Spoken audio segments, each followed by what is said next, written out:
Hello friend, this is Rahul. Welcome to my YouTube channel Vatsaiyas. आपके अपने channel वत्साइयस में आपका बहुत ही हार्दिक स्वागत है। तो अभी हम मिडीवल इंडियन हिस्ट्री यानी कि मध्यकालीन भारत का इतिहास पढ़ रहे हैं और उसमें हम तुगलक वंश की पढ़ाई कर रहे हैं। पिछले वीडियो में फिरोज शाह तुगलक ख़त्म हो चुका था और हालांकि ये वीडियो बनना था तुगलक वंश की अर्थव्यवस्था और प्रशासन व्यवस्था के बारे में, लेकिन उससे पहले मैंने सोचा कि तुगलक वंश का पतन कैसे हुआ, डिक्लाइन कैसे हुआ उसके बारे में भी एक वीडियो ज़रूरी है। तो उसके लिए मैंने ये नया वीडियो बनाया है, आप इसको ध्यान से देखिएगा। और ये भी बाइलिंगुअल वीडियो है, द्विभाषा वीडियो, हिंदी और इंग्लिश दोनों मीडियम के विद्यार्थियों के लिए अति उपयोगी है। तो आप ध्यान से पढ़िए और अपनी तैयारी में आगे बढ़िए। तो स्टार्ट करते हैं। फिरोज शाह तुगलक की मृत्यु हो चुकी थी 1388 में। आप सब जानते हैं गयासुद्दीन तुगलक, मोहम्मद बिन तुगलक और फिरोज शाह तुगलक, ये तीन बहुत ही महत्वपूर्ण शासक रहे हैं तुगलक वंश के। लेकिन ज़्यादातर लोगों को पता नहीं होता कि इसके बाद भी तुगलक वंश चलता रहा। ठीक है, इसके बाद 1412 तक तुगलक वंश चला। हालांकि कई छोटे राजा आए गए, बहुत जल्दी जल्दी उनका टाइम बीता, तो वो ज़्यादा दिनों तक अडिग नहीं रह पाए अपने पदों पर। तो उन्हीं सभी राजाओं के बारे में पढ़ेंगे। फिरोज शाह तुगलक की जब मृत्यु हो गई 1388 में, तो उसके बाद अगला शासक बना मोहम्मद खान। ठीक है, ये मोहम्मद खान बना। मोहम्मद खान दिल्ली की गद्दी पर बैठा 1388 में और इसने कुछ समय तक शासन भी किया, लेकिन इसके बाद इसकी हत्या कर दी गई और राजा बन गया गयासुद्दीन तुगलक शाह सेकंड। ठीक है, इंग्लिश मीडियम के लिए देख लेते हैं। Firoz Shah Tughlaq died on 1388 AD. After that, Muhammad Khan was ascended on the throne. He administered for some time period. After some time, he was murdered. ठीक है, उसकी हत्या हो गई। After that, Ghiyasuddin Tughlaq Shah second ascended the throne. He was king now. Ghiyasuddin Tughlaq के बारे में पढ़ लेते हैं। गयासुद्दीन तुगलक जो था, ये वो वाला गयासुद्दीन तुगलक नहीं है जो संस्थापक था, ये दूसरा है।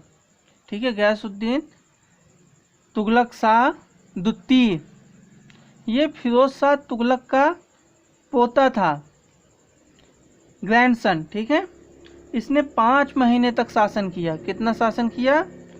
5 महीने, 5 मंथ। ठीक है, इसके बाद इसकी भी हत्या हो गई। क्लियर है? Ghiyasuddin Tughlaq Shah second was grandson of Firoz Shah Tughlaq. He was king for 5 month in Delhi Sultanate. Clear? After that Abu Bakr was king. He was king in the time period of 1389 to 1390 AD। Abu Bakr जो था ये 1389 से लेकर 1390 ईस्वी तक शासक बना रहा दिल्ली सल्तनत का। अबू बकर जो था, इसने 1389 में गयासुद्दीन तुगलक शाह द्वितीय, ठीक है, गयासुद्दीन तुगलक शाह द्वितीय की हत्या कर दी और स्वयं राजा बन गया, खुद राजा बन गया जी। ठीक है, हालांकि ज़्यादा समय तक ये रहा नहीं, लेकिन 1389 में गयासुद्दीन तुगलक शाह द्वितीय की हत्या करके ये राजा बन गया। Abu Bakr murder to Ghiyasuddin Tughlaq Shah second and he made king himself. इसके बाद नया किंग है नसरुद्दीन मोहम्मद शाह। तुगलक शाह की हत्या कर अबू बकर ने 1389 में सल्तनत पर शासन का आरंभ किया। ठीक है, इसने शासन का आरंभ कर दिया 1389 में, लेकिन ज़्यादा मजबूत शासक तो था नहीं, तो तो इसलिए आसपास के लोगों ने कोशिश किया कि इसको हटाया जाए अपने राजा को, यानी कि एक ऐसे शासक को बैठाया जाए गद्दी पर जो हमारे निहितार्थ को या हमारे स्वार्थ को सिद्ध करे। ठीक है, तो इस क्रम में क्या हुआ, दिल्ली के कोतवाल, मुल्तान, समाना, ठीक है, समाना और लाहौर के जो अख्तरदार थे, इन लोगों ने षड्यंत्र किया और मोहम्मद शाह को सहयोग दिया, और उसके सहयोग से, उन सब के सहयोग से मोहम्मद शाह ने अबू बकर को शासन से हटा दिया। क्लियर है, और नसीरुद्दीन मोहम्मद शाह स्वयं राजा बन गया। अब नया शासक कौन बना, नसीरुद्दीन मोहम्मद शाह। क्लियर है, और ये भाई साहब राजा बने थे 1390 से 1394 तक, 4 सालों तक ये राजा बने रहे। इंग्लिश मीडियम वालों के लिए देख लेते हैं। Tughlaq Shah was murdered by Abu Bakr in the year of 1389. But attention please, Tughlaq Shah, here is written Tughlaq Shah, but this is not Ghiyasuddin Tughlaq, he is Ghiyasuddin Tughlaq Shah II. Okay, Ghiyasuddin Tughlaq Shah II was murdered by Abu Bakr in the year of 1389. The Kotwal of Delhi, Akhtar Sahab Multan, Samana and Lahore removed to Abu Bakr by helping to Muhammad Shah, Nasiruddin Muhammad Shah.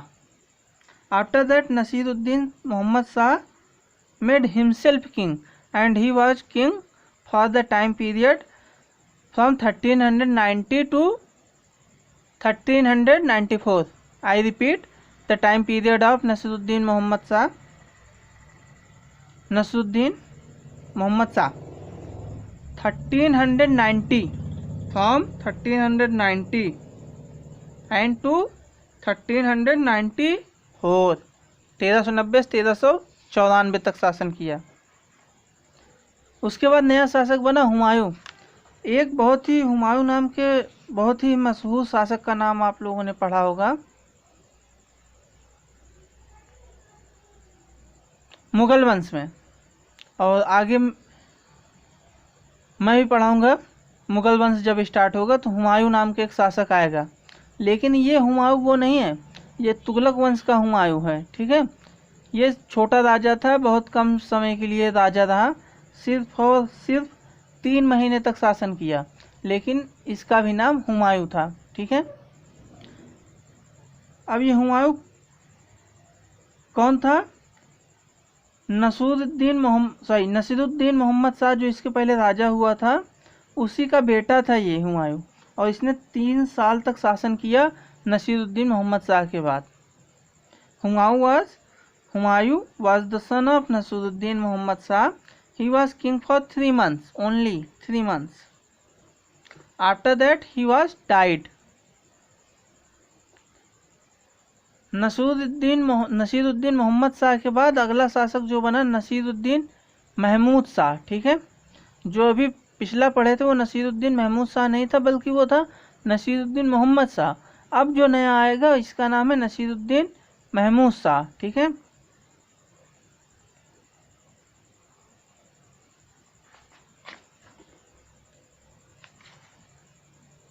अब महमूद शाह जब राजा बना तो ये बना था 1394 में, 1394।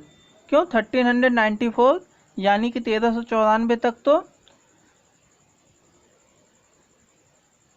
हुमायूं रहा। हालांकि हुमायूं तो 3 महीने का था, लेकिन इसके पहले नसीरुद्दीन मोहम्मद शाह जो था वो 4 सालों तक रहा था। अब इसके बाद नया बना नसीरुद्दीन महमूद शाह। ठीक है, 1394 में। अब इसके हालांकि इसका राज्य बहुत सिकुड़ गया था, इसका राज्य सिर्फ और सिर्फ दिल्ली से पालम तक जाता था। ठीक है, दिल्ली से पालम तक कुछ 100 किलोमीटर तक ही इसका शासन रह गया था। इसके बाद में व्यंग्य किया गया है कि विश्व के सम्राट तुगलक, यानी कि ये व्यंग कहा जा रहा है, ठीक है। हाँ, दिल्ली सल्तनत तो काफ़ी बड़ी सल्तनत थी और काफ़ी अच्छे राजा, काफ़ी बड़े बड़े राजा आए थे, काफ़ी बड़ी जगह में उनका शासन चलता था, काफ़ी बड़े क्षेत्र पर। लेकिन अब जो तुगलक वंश चल रहा था, यहाँ छोटे छोटे राजा थे और इनके अंतर्गत आने वाले राज्य स्वतंत्र होते जा रहे थे, ठीक है। तो इनका राज्य जो था नसीरुद्दीन महमूद शाह बहुत छोटे क्षेत्र तक रह गया था, इसीलिए इसके बारे में व्यंग किया गया। क्या व्यंग किया गया? विश्व के सम्राट, व्यंग कहा जा रहा है विश्व के सम्राट तुगलक का राज्य दिल्ली से पालम तक फैला था। आप खुद सोचिए कैसा सम्राट है पूरे विश्व का, जिसका राज्य सिर्फ कुछ 100 किलोमीटर तक है। तो ये व्यंग था, ठीक है। और उसके बाद 17 दिसंबर 1398 में एक बहुत ही भयानक आक्रमण किया गया दिल्ली पर तैमूर के द्वारा। तैमूर कौन था? तैमूर लंग, ठीक है। तैमूर लंग ने 1398 में दिल्ली पर आक्रमण किया और बहुत भयानक, बहुत ही विनाशकारी, बहुत ही भयंकर आक्रमण था। इसने लाखों दिल्ली वालों की हत्या की, नागरिकों की, ठीक है। और बहुत लूटपाट किया था इसने, बहुत भयंकर तबाही मचाई थी इसने। तो उसी के बारे में बात की जा रही है, तैमूर, ठीक है। तैमूर ने दिल्ली पर आक्रमण किया और सुल्तान लड़ा नहीं, ये भाग गया अपनी जान बचाकर। कहाँ? गुजरात। कैसा सुल्तान था आप स्वयं देखिए, आक्रमण हो रहा है, जनता को छोड़ दिया और स्वयं भाग गया गुजरात, जान बचाकर, अपनी जान बचाई, जान बचाकर गुजरात भाग गया, ठीक है। अब दिल्ली पर तैमूर ने अधिकार कर लिया और 1412 में इसकी मृत्यु हो गई। किसकी? तैमूर की नहीं, नसीरुद्दीन महमूद शाह की। ये जो 1412 डेट दी हुई है, ये नसीरुद्दीन महमूद शाह की डेट है, ठीक है, इसकी मृत्यु की डेट। 1412 में इसकी मृत्यु हो गई। अब इसके बाद तुगलक वंश पूरी तरह समाप्त हो गया। हालांकि इसकी समाप्ति की शुरुआत फिरोज शाह तुगलक के बाद ही हो गई थी, लेकिन 1412 में पूरी तरह से ख़त्म हो गया। इंग्लिश मीडियम के लिए देख लेते हैं। Nasiruddin Mohammad Shah became sultan of Delhi. Nasiruddin Mahmud Shah became sultan of Delhi in 1394. It was vitriol for him. Vitriol means sarcasm, means व्यंग, ताने, ठीक है। विट्रियोल शब्द मैंने यूज किया है यहाँ पे, I have used vitriol word. It was vitriol for him, the emperor of world Tughlaq. It is vitriol. The emperor of world Tughlaqs had a kingdom from Delhi to Palam. Clear?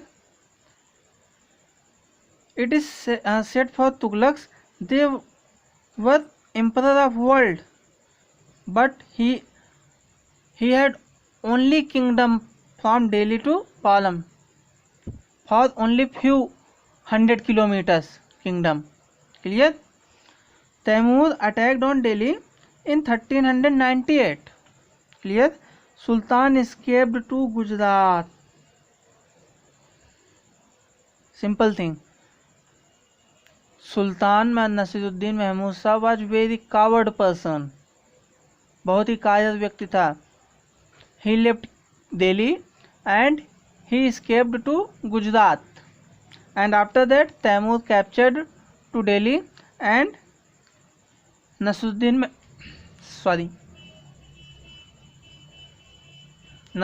Mahmud Shah was died in 1412. And after that Tughlaq dynasty was declined, ended. Clear? Tughlaq वंश का अंत हो गया था 1412 ईस्वी में, ठीक है। 1412 ईस्वी में एकदम से ख़त्म हो गया तुगलक वंश। तो यह था तुगलक वंश के बारे में। अगर आप चैनल पे नए हैं तो प्लीज़ चैनल को सब्सक्राइब कर दीजिए, जिससे कि आगे आपके लिए वीडियो बनाता रहूं। और वीडियो को लाइक और शेयर ज़रूर कीजिएगा। ठीक है, आज के लिए इतना ही। वीडियो देखने के लिए बहुत बहुत धन्यवाद।